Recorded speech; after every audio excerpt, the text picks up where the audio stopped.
Greetings, ladies and gentlemen, and folks. We got some Bleed the Freak for you today for Pedro Russo, Mashka Tvoya, Kayla Bradley, who drew my icon that you look at every day, Yuri Jansen, Some Oomph, Cooper Jacobelli, and Jason, there's no I in Mansour, who is so keen on doing this that he felt it prudent to throw some lettuce at Terrence. Thank you, Jason. And I must extend an extra special shout out to my good buddy Tyler Beasley, who spent some time with me yesterday as we figured this song out. But of course, it's an Alice in Chains song, so the first thing you have to do is put your guitar 1/2 step down. That's called detuning, 1/2 step down. So instead of Eddie 8 Dynamite Goodbye Eddie, you will have E flat, A flat, D flat, G flat, B flat, E flat. If you don't know how to do that, I've made a video on how to do that. I'm told it's entertaining, and the link, of course, will be in the description. Let's divide the verse riff into 2 halves. For the first half, take the fingers your parents gave you and make a B power chord. That's A string 2nd fret, D string 4th fret, and G string 4th fret, and you are going to simply pluck those 3 strings. And then your middle finger is going to reach for the E string 3rd fret, and you're going to pluck E, A, G. So, 1, 2, 3, 1, 2, 3. Then your middle finger and pointer finger are coming off, and you're going to pluck A, G. Before you put your pointer finger back, and while this is a B power chord, we're now going to include the open E string, so it's no longer technically a B power chord. We're going to pluck right down the strings, and then D, A, G, D.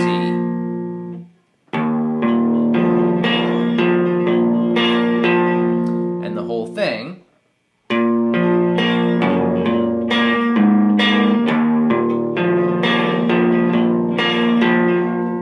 The second half does something weird rhythmically, and it's weird to the extent that I spent more than 0 amount of time trying to figure out what time signature it switched into, but it's still in 4, so turn your brain off and don't think about it, just follow these steps. Starts the same,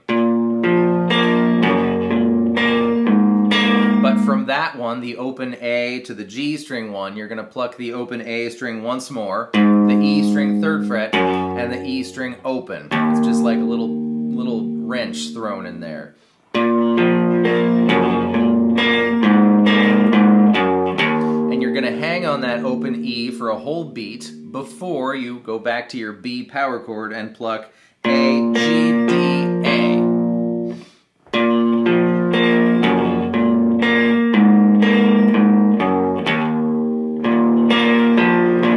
Kind of weird because we just plucked the A string 2nd fret, and that's the first thing we're going to pluck when we repeat. So repeat.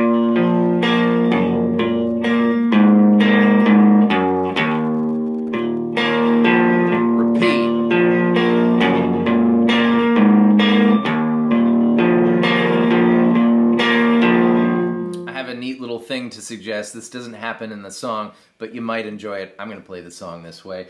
In the first half, the last 2 notes we pluck are the G string 4th fret and the D string 4th fret, right? But what if that last G string 4th fret was an open G string? We would get... I think that sounds really cool. By the way, that whining lead guitar in the intro grabbed the G string 11th fret, the B string 14th fret, and you could do the last note on the E string 14th fret, but it always looks cooler to go way up high in the neck, so B string 19th fret. Speaking of kooky rhythms, the rhythm of the chorus might not sit with you right away as well. I'm calling this part the chorus. B power chord, G power chord, 2 quick strums on the A, and no time at all passes before you switch to the E power chord. And of course, now that you've adjusted to that, the second half is different. Then you're going to reach for the E string 3rd fret before you land on that low E power chord. So both of them together a couple times. Both of them together a couple times. 2, 3, 4. Ready, go.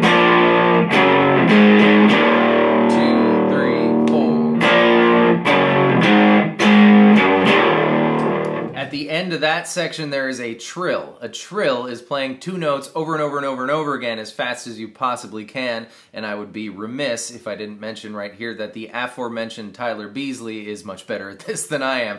But it's the D string 2nd fret and open. Listen for it, it's there.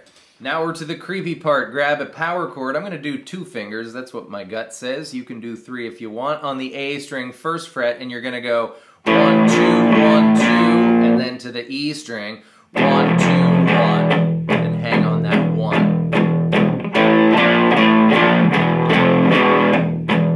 A bunch of times. And at the end you go D power chord. Down here is just a D chord with no E string, and A power chord. So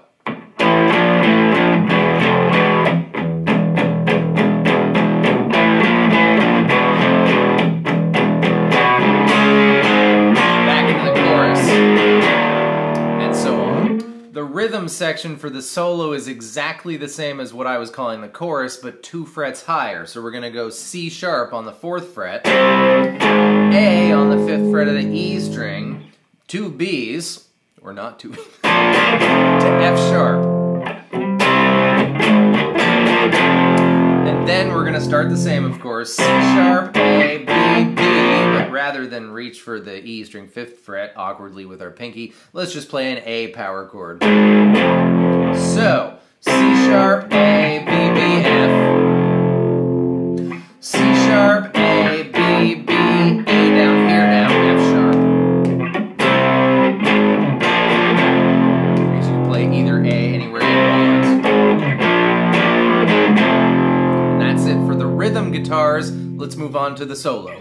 Alright, this is a fast and furious solo, but it's a short solo, so I'm going to take it in teeny tiny chunks, and my advice to you would be to digest each teeny tiny chunk and locate it with your ears in the solo before moving on to the next one, and of course, as always, change it up to your heart's content and make it yours. But the first one's going to be bend the G string 4th fret and unbend it before you grab the A string 2nd fret and up to the 4th fret twice. So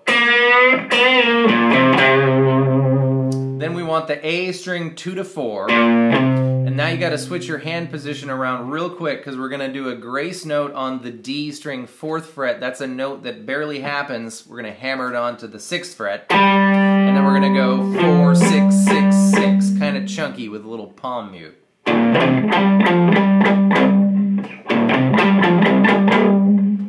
This lick only lasts like a beat and a half, but it's worth spending some time on. We're going to start on the D string 6th fret with your ring finger. That's right where we left off, right? Play that note, then 4, 6, 4, hammer on, pull off, slide down to 2, then back up to 4. We're going to end up on 1 and give it a bendy wiggle.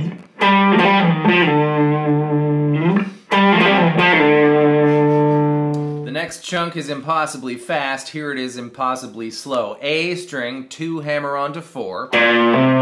D string, 2 hammer on to 4. Pluck once more. Slide up to 6. Now the G string, 4 hammer on to 6. Pluck once more. Give it a bendy wiggle before we play the G string 6th fret and the B string 5th fret. G, G, B, G, G, B, G. So.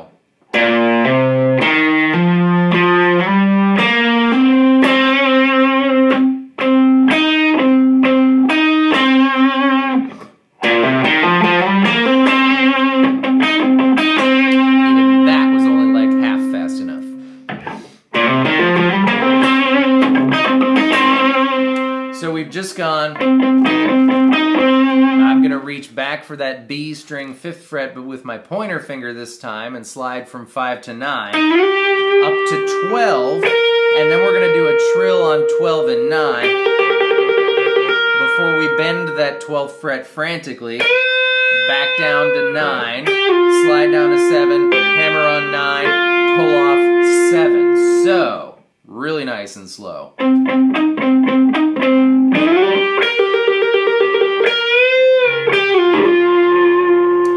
next part is actually pretty normal. We're going to grab the G string 11th fret and give it a bend. Pull off to 9, D11, G and B9.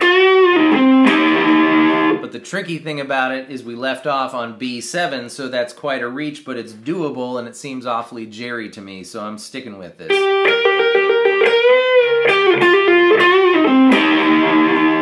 Home stretch, A string 9, 10, 11, D string 9, 11, G string 9, then reach for the B and the G strings on the 11th fret, 9th fret, and give the E string 9th fret a lazy bend.